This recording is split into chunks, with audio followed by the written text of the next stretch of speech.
Hi. நேத்து shooting எல்லாம் முடிச்சுட்டு வந்து வீட்ல கொரியர் வந்து பேக் பண்ண ஆரம்பிச்சுட்டேன் நைட்டே. நம்மளுடைய தேவேஷ் பொட்டிக்ல சாரீஸ் ஆர்டர் பண்ணியிருந்தவங்களுக்காக தான் இந்த விஷயத்த ஷேர் பண்ணோம் அப்படின்னு சொல்லி நினைக்கிறேன். நம்மக்கிட்ட ஆர்டர் பண்ணுறீங்க அப்படின்னா, அன்னைக்கே ட்ராக்கிங் ஐடி எல்லாமே உங்களுக்கு அனுப்பி வச்சுருவேன். ட்ராக்கிங் ஐடியும் அனுப்பிட்டு பார்சல் வந்து உங்களுக்கு 3 டேஸ்க்கு மேலே ஆச்சு அப்படின்னா வர்றதுக்கு எனக்கு உடனே வந்து மெசேஜ் வந்து பண்ணுங்கள். ஏதாவது ரீசன்னால் எங்கேயாவது பார்சல் வந்து ஹோல்ட் பண்ணி வச்சிடுறாங்க. நீங்கள் ஒரு 3 டேஸ்க்குள்ள, அதாவது 3 டேஸ் கழிச்சு எனக்கு மெசேஜ் பண்ணீங்க அப்படின்னா நான் செக் பண்ணி உடனே உங்களுக்கு இன்ஃபார்ம் பண்ணிவிடுவேன். ஏன்னா சில டைமில் என்ன ஆகுது அப்படின்னா 10 டேஸ் வரைக்கும் 15 டேஸ் வரைக்குமே வெயிட் பண்ணிவிட்டு அக்கா சாரீ இன்னும் ரிசீவ் ஆகலை அப்படின்னு சொல்கிறீங்க. அந்த மாதிரியெல்லாம் இனிமேல் தயவு செஞ்சு பண்ணாதீங்க. உங்களுக்கு சாரீ வரல, 3 டேஸ் வரைக்கும் வெயிட் பண்ணி பாருங்கள்.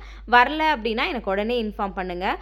அதே மாதிரி சாரீ இன்றைக்கி ஆர்டர் பண்ணுறீங்கன்னா நெக்ஸ்ட் டே ஈவினிங்கு உங்களுக்கு ட்ராக்கிங் ஐடி வரும். அப்படி ட்ராக்கிங் ஐடி வரல அப்படின்னாலும் என்ன ஆச்சு அப்படின்னு சொல்லிட்டு எனக்கு ஒரு மெசேஜோ காலோ பண்ணுங்கள். தேங்க்யூ.